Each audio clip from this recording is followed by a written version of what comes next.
Morning all, bloody chilly today.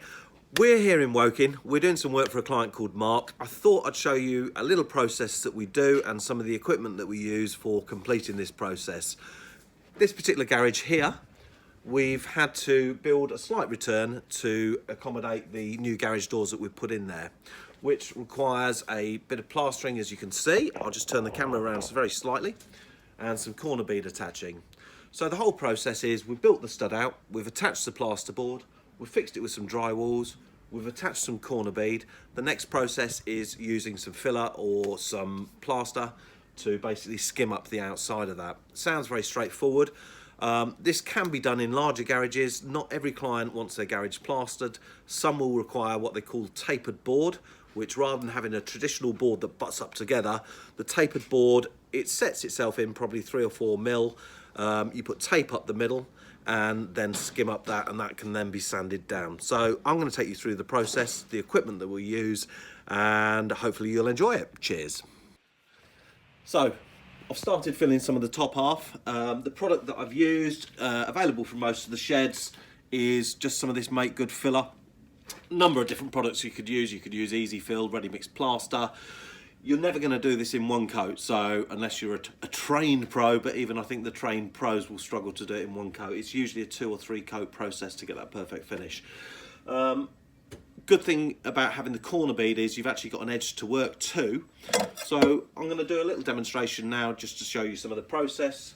We'll apply a few little blobs of the filler, like so. You probably want to be working out to about roughly 3 to 4 inches to feather it in, sort of thing. As I say, don't be too precious. This is your first coat. It's really not until the second or third coats that you want to get it perfect.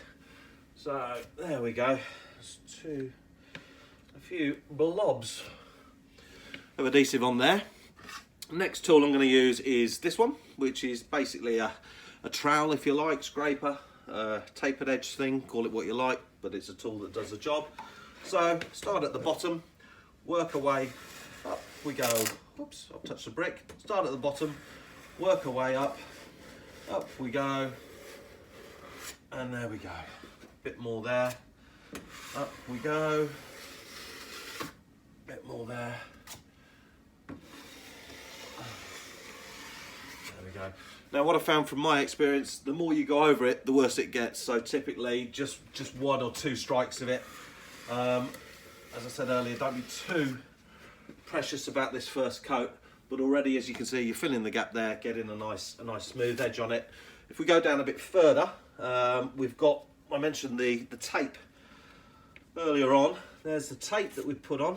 You need this to stop the joint cracking.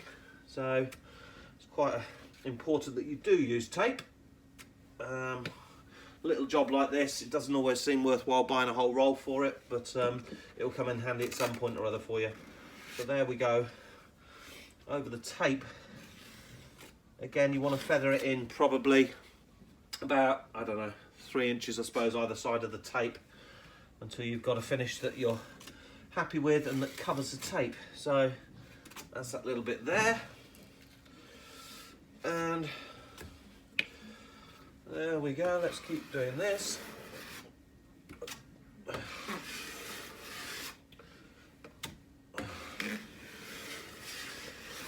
And there we go, so that's nearly there. A little bit more work, and we'll come back to it a bit later on and show you some more. So last year we announced a partnership with Evolution Power Tools. They kindly offered me a number of tools if I wanted them, free of charge for me to use and demonstrate. I didn't want to do that. I wanted to give you guys an honest opinion on what we thought of their power tools. So we've been out, we've bought this one here. It's an entry-level pole sander. We're going to give you a rundown, tell you what we thought about it, and that way you can form your own opinions. So why would you need a pole sander? Well, with a traditional sander, some spaces can be very, very hard to reach. The entry-level Evolution Power Sander affords a reach of approximately a further 4 feet. It's lightweight with a dust extraction facility.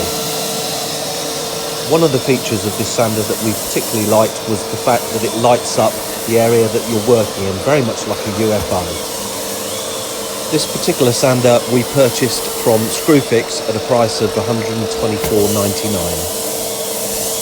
The product is compact and easily packed away to fit in a boot or in a storage cabinet in your garage. In addition to the light and dust extraction facility, the product also has a variable speed, meaning that you don't rip up the plasterboard as you're moving it around. One of the slight annoyances with the product is that the dust extraction system did not fully work, allowing captured dust in the head of the machine to fall onto the floor as you place the product down.